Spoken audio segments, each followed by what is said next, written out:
Thank you, sir. Please be seated. Thank you. It's nice to be here in Chicago. Mr. Mayor, thought you might have had enough of me last night. Thanks for the birthday party. I really enjoyed our dinner and enjoyed our conversation. Jesse, thanks for being here as well. It's awfully kind of you to come. I do want to thank the trustees of this beautiful museum for opening up your facility for a press conference. I hope it doesn't ruin the atmosphere of the museum. I will try to make sure it doesn't. I'm looking forward to a tour of this museum after the press conference. I'm sure you're wondering why I would have a press conference in Chicago. It's a fabulous city. Plus, I'd like to see what it's like to have a major press conference outside of Washington. It might do me some good. The truth of the matter is it might do the White House press corps some good as well. So I welcome the Chicago reporters here. Thank you for coming. I've had a fine dinner last night at the Chicago Firehouse and a good breakfast today at Lou Mitchell's. Really interesting sights here in Chicago, and it's a lot of fun going to them. And I want to thank the gracious hospitality of the restaurateurs and the people of Chicago by welcoming me. I had some conversations with some of the business leaders last night and for breakfast, and there's an interesting sense of optimism here in this part of the world. And the statistics bear that out. The Chicago area businesses have added over more than 74,000 new jobs over the past 2 years. And that's positive. It's a good sign. Unemployment rate in this area is 4.3%. That's below the national average. People are working. People are able to find jobs. Illinois created more jobs than any other state in the month of April. The entrepreneurial spirit is strong here. One of the things I detected from the business leaders, that there's a sense of optimism which encourages people to invest, and when you invest, you create the conditions for job growth. Major companies have announced plans to add even more jobs. This morning we got some good news. The nation added 121,000 new jobs for the month of June. It's over 5.4 million jobs since August of 2003. It's 34 months of job increases.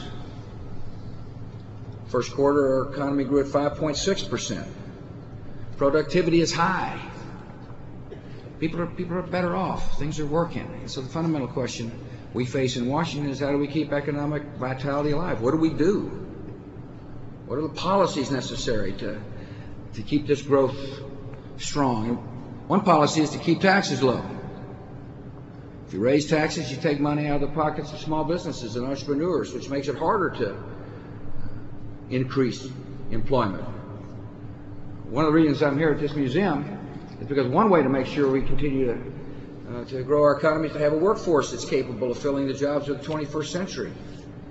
One of the subjects the mayor and I talked about last night was the No Child Left Behind Act and what the city of Chicago is doing to hold people to account and have high standards and offer different choices to parents here in Chicago through charter schools, for example. The mayor said something interesting. He said reading scores are up. That's a good sign. It means people are measuring and teachers are teaching. And when you have the basics, the basic foundation for good education laid, then you focus on math and science. So the truth of the matter is we have to make sure our kids have got the math and science skills to fill the jobs of the 21st century. We live in a global economy, in an interconnected world, and if we can't provide the employees for the jobs of the 21st century, they're going to go somewhere else. So education is crucial to make sure we're a competitive and vibrant nation. Job training is really important. The Labor Department, working with the local folks here, have set up one-stop centers in Chicago to help connect workers with employers. Got a good community college system here. Community colleges are really important to make sure that workers are given the skills to fill the jobs which actually exist. And the Lakeland Community College system is a strong program. There's federal help and there's state help and there's local involvement. All aimed at making sure people have got the capacity to fill the jobs. I mean, you got a growing economy like this, there's concern by employers whether or not they're going to be able to find people to do the work. And education is the gateway to make sure that we remain a competitive economy. I also believe strongly that we've got to open up markets to goods produced here in Illinois, goods and services. In other words, one way to make sure this economy of ours grows is to reject protectionism and be confident in our capacity to trade. It's getting ready to go to the G8, and one of the topics there is going to be the Doha round of the WTO. Which basically the commitment is that a world that trades freely is a world in which people are going to be able to find work here at home, and it'll mean we have better capacity to be able to help lift nations out of poverty.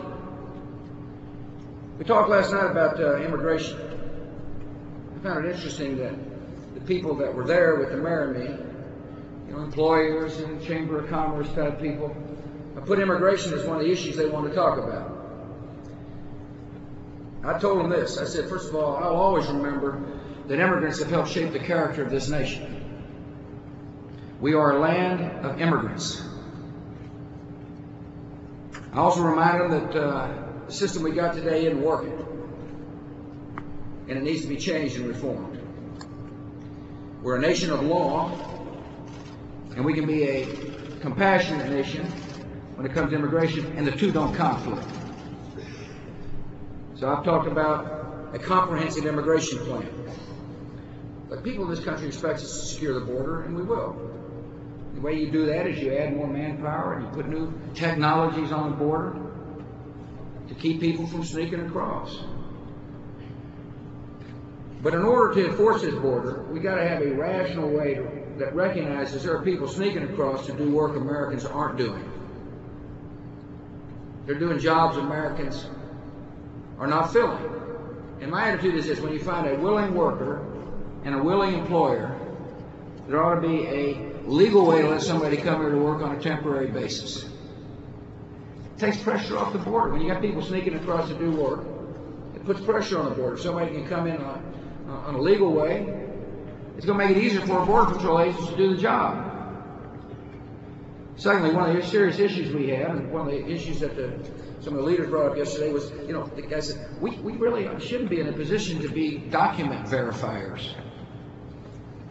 And when you make something illegal that people want, it's amazing what happens. Kind of a whole industry of smugglers and innkeepers and document forgers has sprung up. And so people say, I want to work. The guy says, show me your document, and they don't know whether it's real or not. And we've got a basic pilot program to help people verify whether documents are real.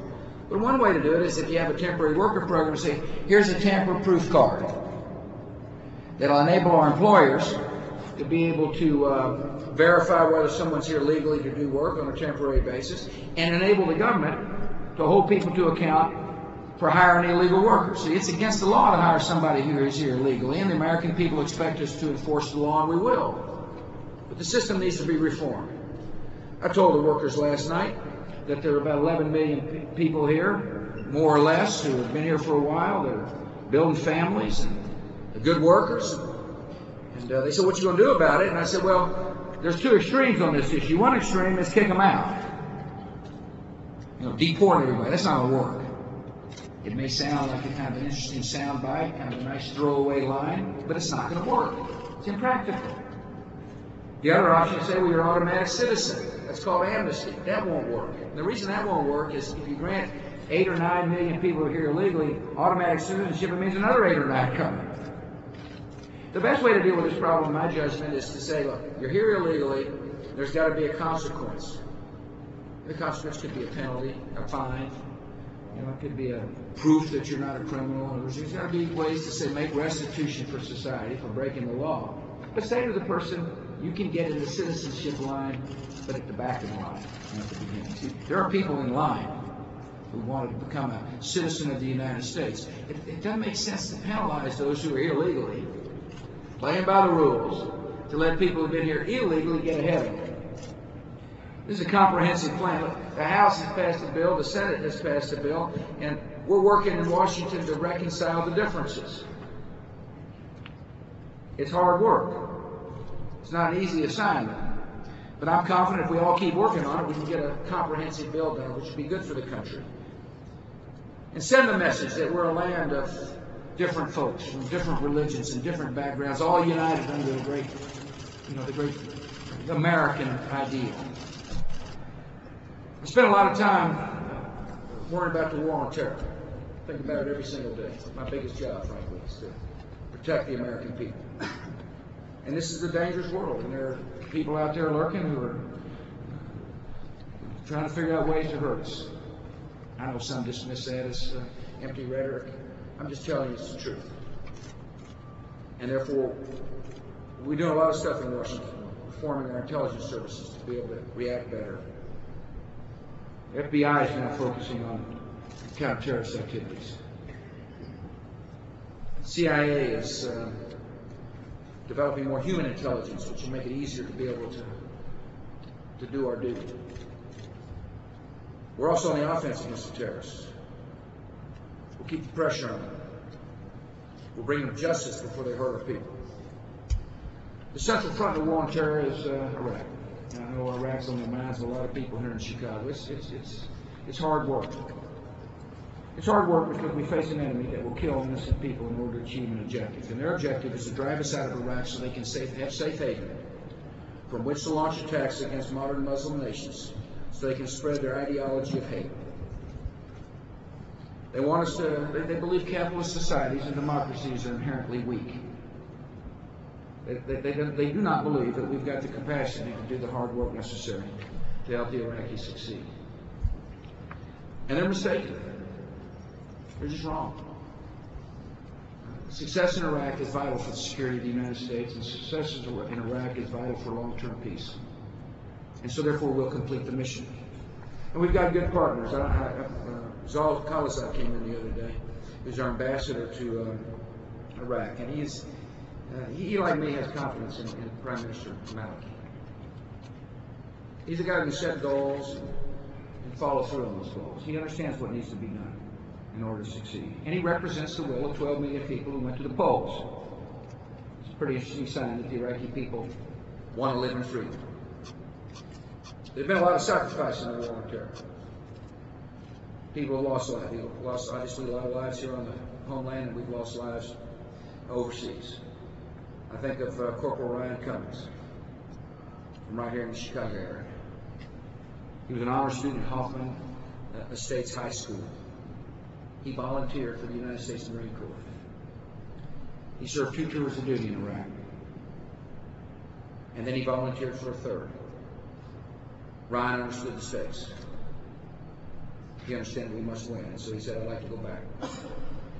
And he was killed in the Anbar province last month. Our prayers go out to Ryan's family. I marvel at the strength of his mother. When she said he wanted to be doing something that made a difference, he was doing what he wanted to do. I have confidence in the capacity of liberty to transform hostile regions to peaceful regions. And I have confidence in our capacity to win the war on terror because of people like Ryan Cummings are willing to step up and serve this nation. There's a lot of issues that I'm sure we'll be talking about today. North Korea and Iran, hopefully the Middle East, maybe some local issues here in Chicago.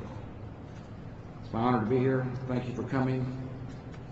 And now I'll start answering some questions, starting with one of the senior members of the press corps. Are you over 60? You look like you're about 65. Anyway, go ahead. Harsh. Yeah. Mr. President, Japan has dropped the threat of sanctions from its proposed Security Council resolution about North Korea. Why was that necessary, and how do you punish or penalize a country that's already among the poorest and most isolated in the world?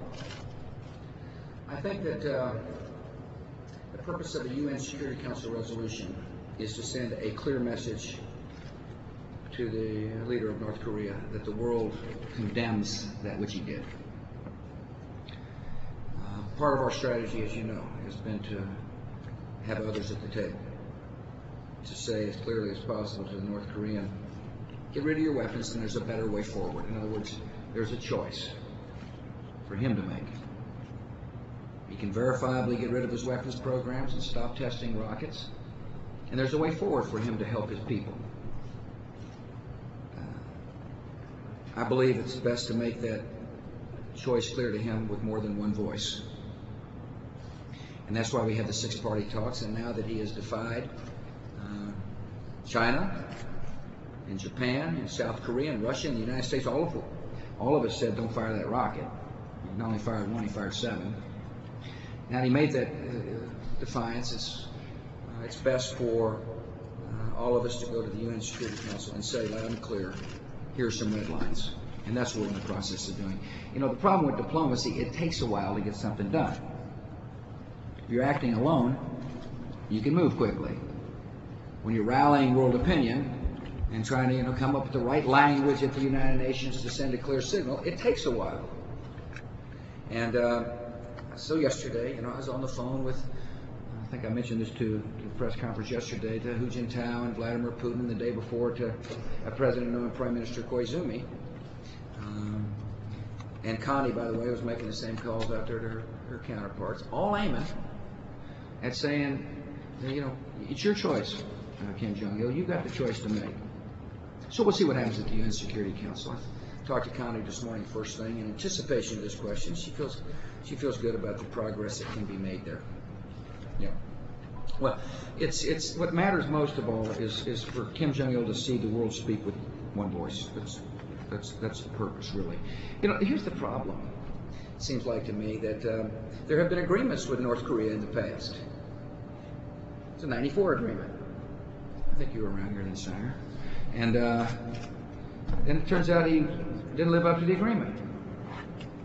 He said in September of '05, it was a joint declaration that talked about lasting peace, and we all signed on to a document that said we'll denuclearize the Korean Peninsula. That's a noble and important goal.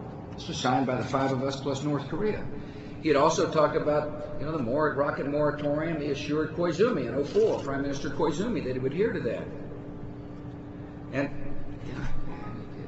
you just got to wonder whether, the man's word means anything. And one way to make sure it does mean something is for nations other than the United States to say the same thing, to speak loud and clear. And that's what you're seeing evolve. Steve. Thank you, sir. Some experts say North Korea may be launching missiles to extract more concessions. Are you prepared to offer any more concessions beyond that already offered in the 6-party format? And have you ruled out the possible military option in responding to them?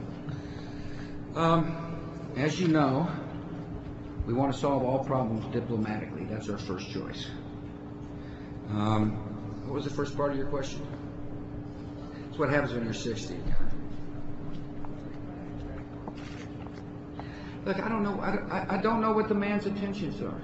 I don't know what they are. It's an interesting question. Is he trying to force us to do something by defying the world?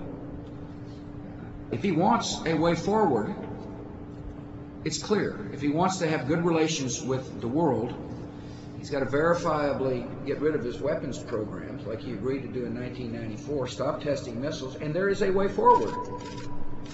Part of the discussions in September were, here's a way forward. Here's a way for, he's worried about energy. And our partners at the table said, well, here's an energy proposal for you to consider. And so the choice is his to make. And I made it very clear to our partners that it seems like to me that the message ought to be one that said, you shouldn't be rewarded for violating that which you said you're going to do, and kind of ignoring what the world has said.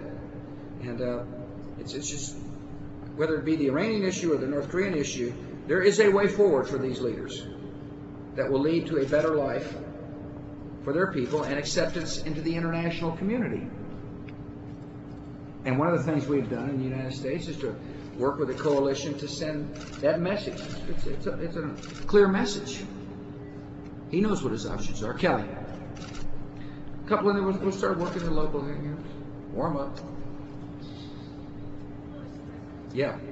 To ask you to speak on the broad implications of that recent Supreme Court case, not the specifics of the case, but the justices said that you overreached your authority, and your critics have been saying that too. Given your support and respect for the court, are you willing to rethink how you use your presidential authority? I am willing to abide by the ruling of the Supreme Court.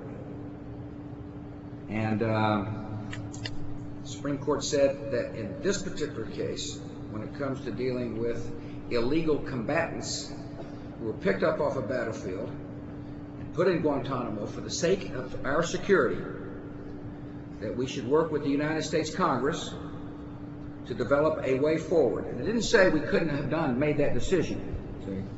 They were silent on whether or not we should have used Guantanamo. In other words, they accepted the use of Guantanamo, the decision I made. What they did say was, in terms of going forward, what should the court system look like? How can we use a military commission or tribunal? And we'll work with the United States Congress. They have said, work with the Congress. I have been waiting for this decision in order to figure out how to go forward. I want to move forward. First of all, I stand by the decision I made in removing these people from the battlefield. See, here's the problem. These are the types of combatants we have never faced before. They don't wear uniforms. They don't represent a nation state. They're bound by an ideology. They've sworn allegiance to individuals, but not to a nation. Geneva Conventions were set up to deal with armies of nation states and kind of standard rules of war. So this is new ground. This is different than any president has been through before in terms of how to deal with these kind of people that you're picking up off a battlefield and trying to protect the American people from. So we had about 600 or so there, and 200 have been sent back home. We'd like to send more back to their countries of origin. Some need to be tried, and the fundamental question is, how do we try them? And so, in working with the listening to the Supreme Court, we'll work with Congress to achieve that objective. And so, your questions are slightly loaded, which is okay, I'm used to it. But the idea of making the decision about creating Guantanamo in the first place was upheld by the courts. Or let's say the courts were silent on it. Let's see, Jessica. Go ahead and yell it out. Well, don't yell it out. Days since North Korea fired those missiles, yesterday you said you did not know the trajectory of the long-range missile. Can you now tell us where was it headed, and if it had been headed at the United States, how would our national ballistic missile system have taken it down? I still can't give you any better answer than yesterday. I can embellish yesterday's answer. It may sound better. Now, I haven't talked to the Secretary of Defense about that. Our missile systems are modest. Our anti-ballistic missile systems are modest. They're new. It's new research. We've gotten testing them, and so it's hard for me to give you a probability of success. But nevertheless, the fact that a non-transparent society would be willing to tee up a rocket and fire it without identifying where it's going or what was on it means we need a ballistic missile system. So that's about all I can tell you on that. Yeah, obviously it wasn't a satisfactory answer. Do you have a reasonable confidence that it had the possibility of Yeah, I think we had a reasonable chance of shooting it down. At least that's what the military commanders told me. Rick, let's get a little local here, Ricky. You consider yourself local or national? Hybrid? Are you a hybrid? Yeah, very trendy. You're kind of a trendy guy, got the gray shirt. Thank you very much. Mr. President, the work of U.S. Attorney Patrick Fitzgerald in prosecuting alleged corruption is well known here in Chicago as well as nationally. It's my understanding that technically he hasn't been reappointed to his position and serves at your pleasure. Do you have any plans to formally reappoint him to the post or any other position in the Department of Justice? And as a special prosecutor. And would you give us your assessment of the job that he's doing? I don't have any plans to reappoint him because I haven't thought about it.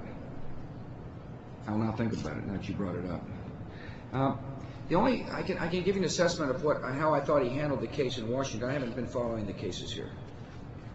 I thought in Washington he handled the case with professionalism, very professional about it. You didn't see a lot of leaks. You didn't see a lot of speculation. You didn't see a lot of people kind of dropping a little crumb here for the press to chew on. And I really thought he handled himself well. But as far as reappointing him as a special prosecutor, I don't know whether the Attorney General is going to do that or not. That's his choice to make. Paul.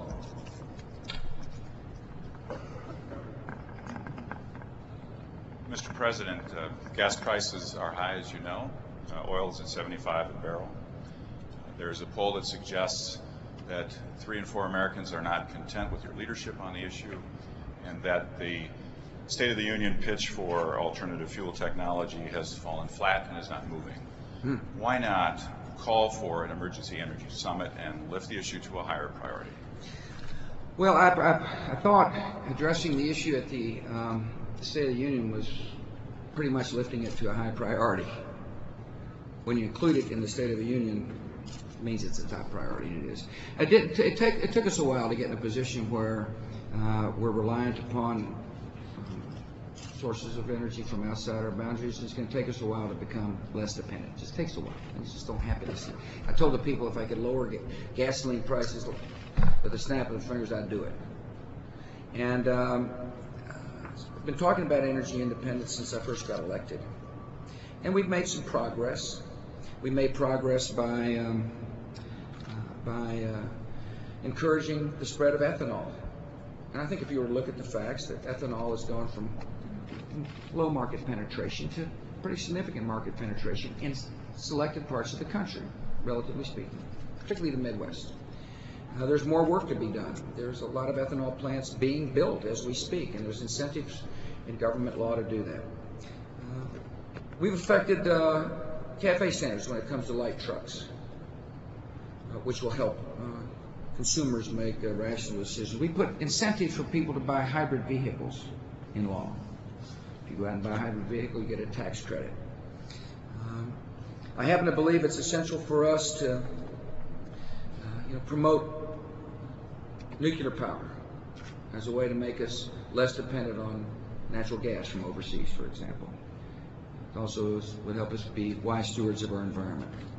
We're spending a lot of money on technologies, battery technologies, for example, that would enable Chicago residents to drive the first 40 miles on electricity before one would have to use gasoline.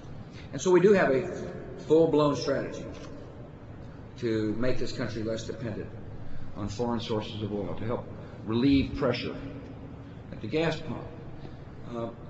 When the demand for crude oil in China rises, it affects the global price of crude oil, which affects your price of gasoline. And therefore the strategy has got to be to diversify away from crude oil. One of the issues that we're trying to get done here is that if people are generally concerned about the price of gasoline, they ought to be supporting my initiative to encourage the construction of additional refinery capacity. It certainly is, it's not the long-term solution, but it's an important solution for the short run. If you have constrained gasoline supplies and demand remains high, you're going to have higher prices of gasoline. We haven't built a new refinery in this country since the early 1970s. And so the truth of the matter is I would hope people would contact their members of Congress to insist that they support the bill that we ran up to the Hill, which would have made it much easier to permit and construct refineries.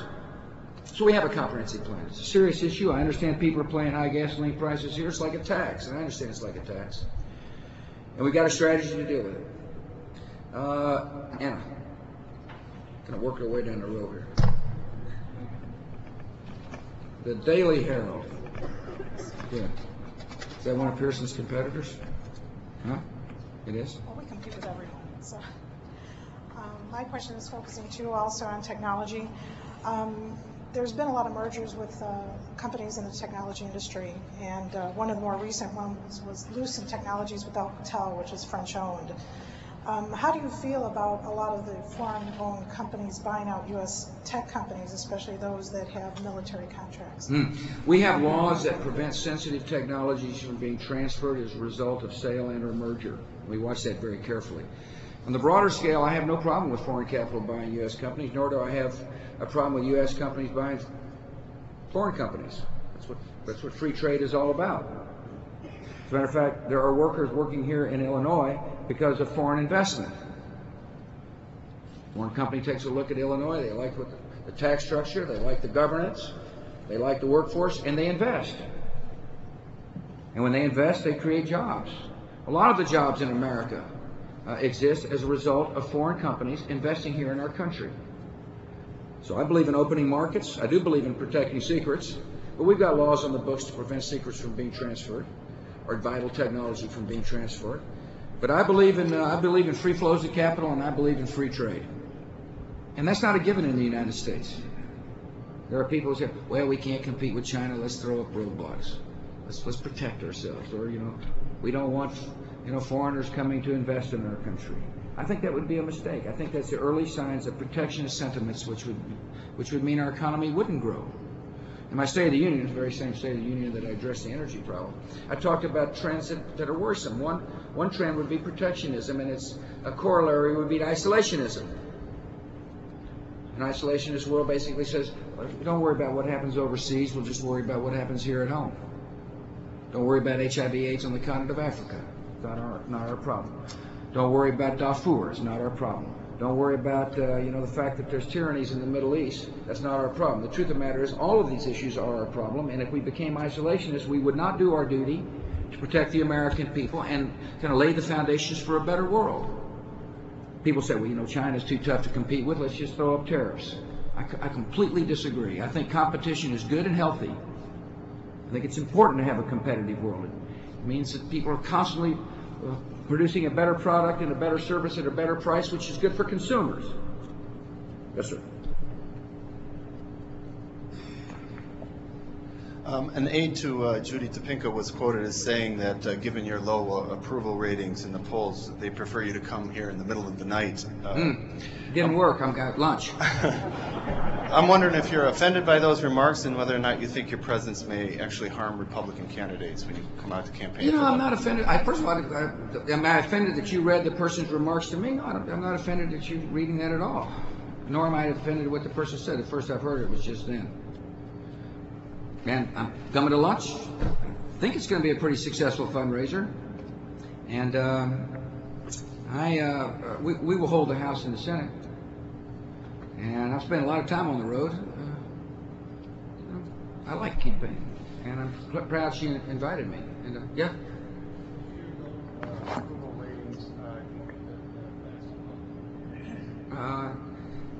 That's up for the candidates to decide. I was invited. I gladly came, and I think we're going to have a pretty successful fundraiser for her. And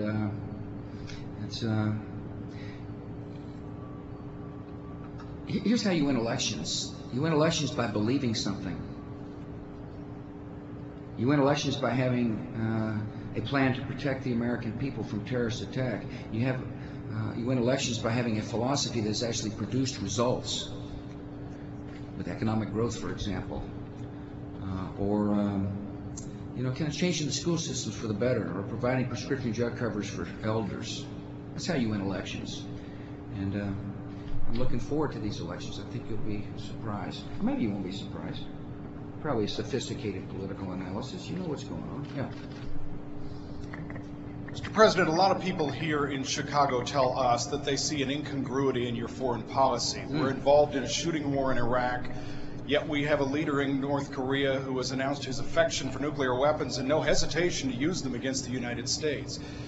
Is your policy consistent between the way you have dealt with Iraq, the way you have dealt with North Korea, and if so, are we headed toward a military action in North Korea? And if so, can this nation sustain military action on three fronts: Iraq, Afghanistan, and North Korea?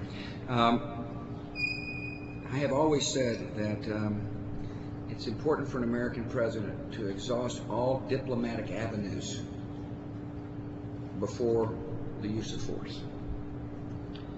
Committing our troops into harm's way is a difficult decision. It's the toughest decision a president will ever make. And I fully understand the consequences of doing so. All diplomatic options were exhausted as far as I was concerned with Saddam Hussein. You remember that the UN Security Council resolution that we passed when I was the president was one of 16, I think. 16, 17? Give me a hand there. More than 15. Resolution after resolution after resolution saying the same thing. And he ignored them. And we tried diplomacy. We went to the UN Security Council. 15-0 vote that said disarm, disclose, or face serious consequences. I happen to believe that when you say something, you better mean it. And so when we signed on to that resolution that said disclose, disarm, or face serious consequences, I meant what we said. That's one way you keep the peace. You speak clearly and you mean what you say. And so the choice was Saddam Hussein's choice. He could have, not fooled the inspectors. He could have welcomed the world in. He could have told us what was going on, but he didn't. And so we moved. And we're in the diplomatic process now with North Korea. That's what you're seeing happening. Remember, we put a coalition together at the United Nations that said disclose, disarm, or face serious consequences. It was 15-0. It wasn't the U.S. 1 to 14. It was 15-0. Other nations stood up and said the same thing we said. So we're now working the diplomacy, and you're watching diplomacy work, not only in North Korea but in Iran. And it's kind of, it's kind of painful in a way for some to watch, because it takes a while to get people on the same page. Not everybody thinks the exact same way we think. There are different words mean different things to different people, and the diplomatic process can be slow and cumbersome. That's why this is probably the 4th day in a row I've been asked about North Korea. It's slow and cumbersome. Things just don't happen overnight. But what you're watching is a diplomatic response to a person who, since 1994, has said, they're not going to have a weapon. I don't accept that. I don't accept that hypothetical question. You're asking me a hypothetical. What I believe is we can solve the problem diplomatically. Let's see here. Brett.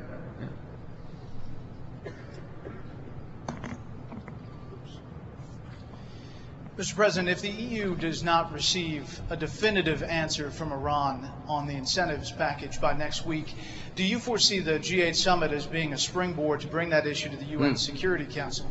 And what do you say to Americans who are frustrated by the familiar roadblocks, it seems, of China and Russia on harsh sanctions? Yeah. I said I wasn't going to answer a hypothetical. Now you're trying to get me to answer a hypothetical. The G8 will be an opportunity for those of us involved with this issue to make it clear to the Iranians that we're firm in our resolve for them not to have a nuclear weapon. I talked to President Putin about North Korea. I also talked to him about Iran. I believe he understands the dangers of the Iranians having a nuclear weapon. Some nations are more comfortable with sanctions than other nations, and part of the issue we face in some of these countries is that they've got economic interests. And part of our objective is to make sure that national security interests, security of the world interests, trump economic interests.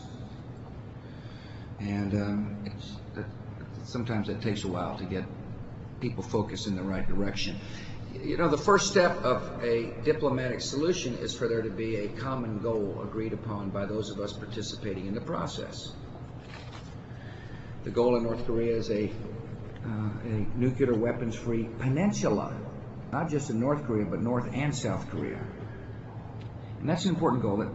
It's important for the neighborhood to have embraced that goal. The goal for Iran is for them to have verifiably get rid of their weapons program. First step, however, is for their verifiable suspension. And by the way, if they will verifiably do what they said they would do in Paris, we will come back to the table. That's what we've said we will do. And whether or not they, what their posture is, we're finding out as a result of the conversations of Mr. Solana of the EU and Mr. Larjani. I do appreciate Javier Solana's work on this issue.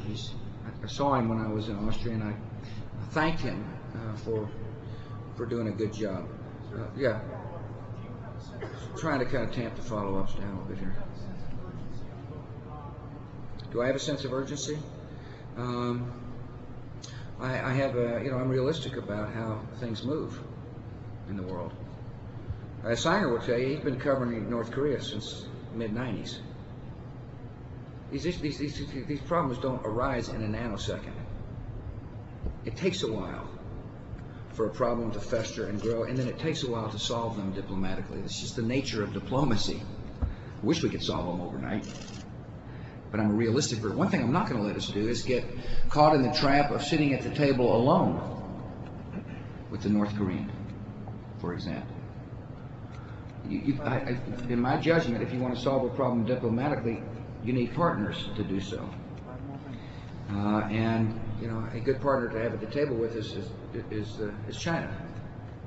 They're in the neighborhood, got some influence in that neighborhood. Another good partner to have at the table is South Korea. We've got a lot at stake of what happens in North Korea. So it's important to have them at the table as well. My concern, I've said this publicly a lot, my concern about handling this issue bilaterally is that you run out of options very quickly. And sometimes it's easier for the the leader of the non-transparent society to turn the tables and make a country like the United States the problem, as opposed to themselves. The problem in North Korea and the problem in Iran is their leaders have made choices.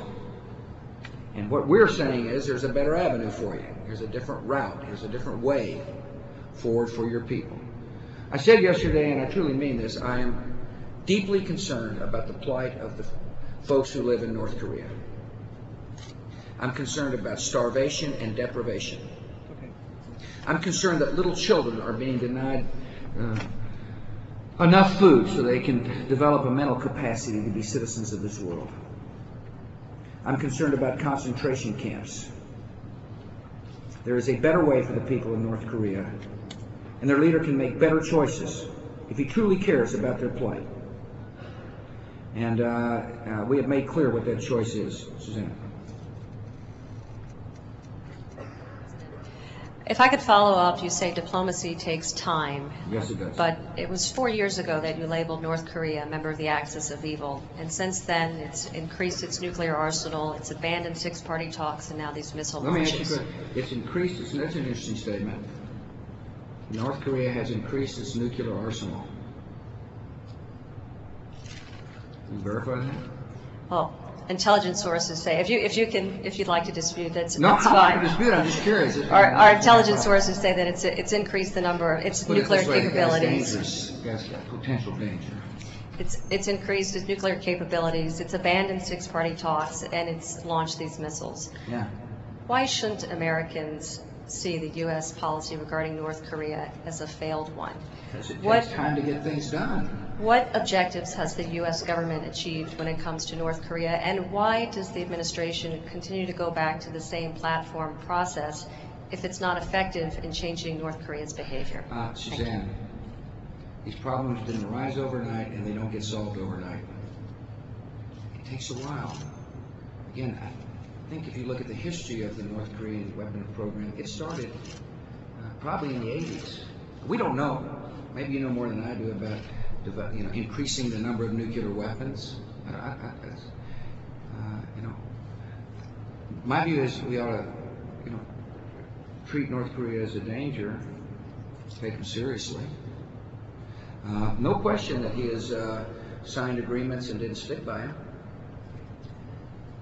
But that was done during when we had bilateral negotiations with him, and it's done during the six-party talks. You asked what we've done. We've created a framework that will be successful. My judgment is you can't be successful if the United States is sitting at the table alone with North Korea. You run out of options very quickly if that's the case. In order to be successful diplomatically, it's best to have other partners at the table. So you asked what we've done. We got the six-party talks started, and that's a positive development. It's a way to solve this problem diplomatically. Bill. I just thought for a minute you might have known more than I do about when you definitively say he's increased the number of weapons. I don't think we know that. Maybe you know, but you're not telling. That's an option. Mr. President, you said some time ago that... Maybe I don't know and don't want to tell you I don't know. Anyway. Said some time ago that you wanted Osama bin Laden dead or alive. You later regretted the formulation, but maybe not the thought. The formulation because my wife got on me. talking that way. We suspected as much, sir. But the question I have is, it appears that the CIA has disbanded the unit that was hunting him down. Is it no longer important to track him down? Yeah, it's just an incorrect story.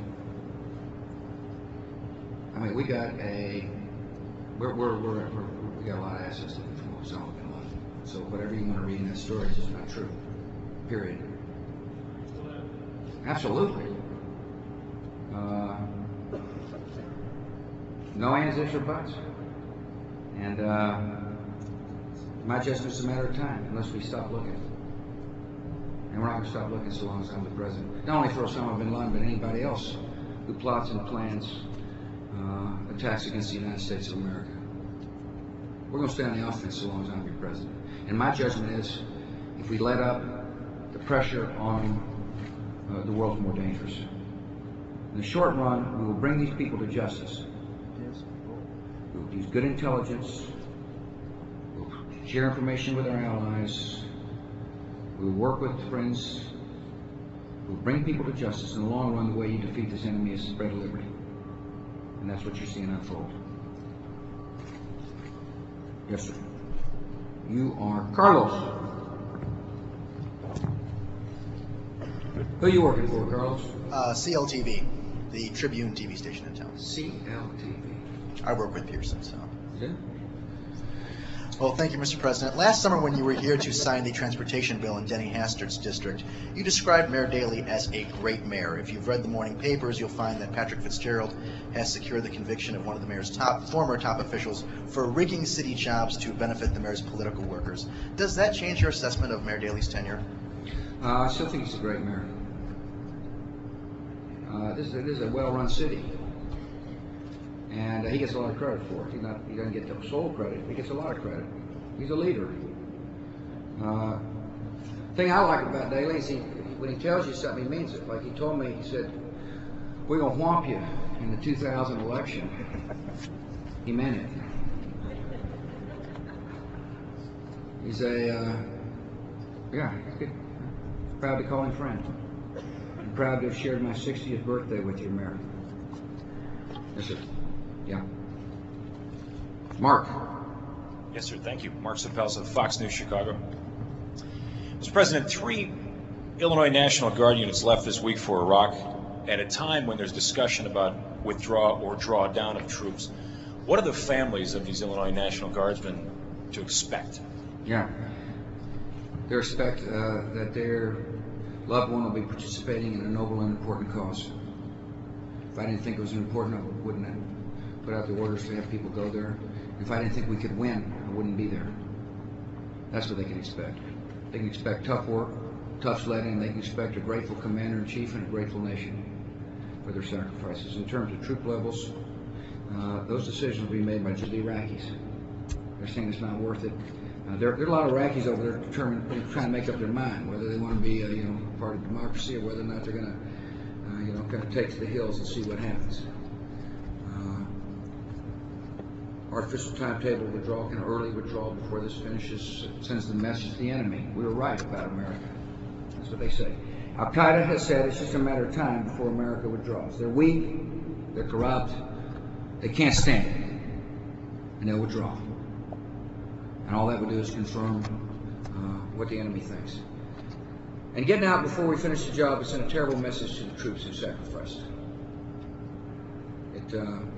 We'll win. We'll achieve our objective, which is a free country that can govern itself, defend itself, and sustain itself, and will be an ally in the war on terror. And we're making progress toward that goal. The problem is that the enemy gets to define success better than we do. See, they'll kill innocent people like that. They don't care. Life is not precious to them. And they're willing to kill women and children in order to achieve a tactical objective. And it gets on our TV screens. And people mourn the loss of life. This is a compassionate nation that cares about people. And when they see people die on their TV screens, it sends a signal, maybe we're not winning. We occasionally are able to pop in with great success like Zarqawi or 12 million people voting. But increasing electricity in Baghdad is not the kind of thing that tends to get on the news. Or small business formation is not the kind of thing to get our new schools or new hospitals, the infrastructure being rebuilt that had been torn apart. And I'm not being critical, I'm just giving you a fact of something I have to deal with in order to make it clear to the American people that the sacrifice of those families is worth it. We are winning. And a free Iraq is an essential part of changing the conditions which causes the terrorists to be able to recruit killers in the first place. You know, for a long period of time, our foreign policy was just kind of excuse tyranny and hope for the best. It didn't work. The world may have seemed placid and may have seemed calm, but beneath the surface was resentment and hatred, out of which came an attack that killed 3,000 of our citizens.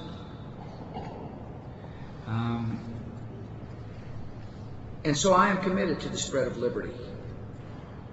It's after all how we were founded, you know.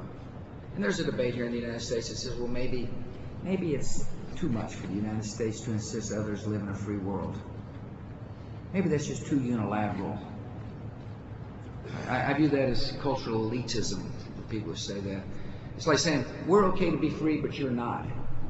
I believe freedom is universal, and I believe etched in the soul of every person on the face of the earth is the desire to be free. And I know that freedom has got the capacity to change regions of the world for the better. You know, our press corps is bored with this story, but I'm going to tell it anyway. Koizumi story. That's what you get when you get familiar with people. They can anticipate your remarks. I hope you thought it was interesting that Prime Minister Koizumi and I went to Graceland. It was really a lot of fun, wasn't it? It's an interesting part of the development of our relationship from one in which Japan was the enemy of the United States. And today, the son of a person who fought the Japanese and the son of a person who resented the United States are close friends. We talk about keeping the peace. We're talking about working together to change the world for the better. What do we do? How do we feed people who are hungry? How do we build roads in Afghanistan? What do we do? And so what happened? What happened is that Japan adopted a Japanese-style democracy after World War II. And the conditions of our relationship, the conditions of the country changed, the attitude changed, and our relationship changed. Far East was a pretty difficult place. I know we spent a lot of time talking about the Far East today because of North Korea, but if you really look at the development in the Far East, it's pretty remarkable, isn't it? South Korea has emerged into a vibrant capitalist society. Japan is still got a little hangover from their previous activities in the region, but nevertheless is a thriving partner in peace. Taiwan, making progress. China's got opening markets. Their economy's growing. Their entrepreneurial class is strong. The political system needs to evolve. But nevertheless, the region is relatively peaceful except for one outpost. One system that's not open and transparent. One system that doesn't respond to the will of the people. One system that's dark, and that's North Korea. It took a while for that peaceful evolution to occur. And that's what's going to happen in the Middle East. It is. And it's hard work, and I want those parents to know that. These are historic times. We will lose if we leave too early. The stakes of success are vital, but a free Iraq is going to help inspire others to demand what I believe is the universal right of men and women. General Casey will make the decisions as to how many troops we have there, and that's important for the families to know. It's really important. General Casey is a wise and smart man who is spent a lot of time in Baghdad recently, obviously, and it's his judgment that I rely upon. He'll decide how best to achieve victory and the troop levels necessary to do so. I spent a lot of time talking to him about troop levels. And I told him this. I said, you decide, General. I want your judgment, your advice. I don't want these decisions being made by the political noise, by the political moment. It's just unfair to our troops. And it's unfair to their families. It's the reasoned judgment of our military commanders that the President must count on in order to achieve a victory that is necessary to help make this country more secure. And that's exactly how I'm going to make my decision. So if the people are listening, they need to know I'm proud of their families. The cause is noble and necessary, and the size of the troops that will be there will depend upon the sound judgment of our military commanders. Thank you for this press conference. I've enjoyed it. Appreciate it.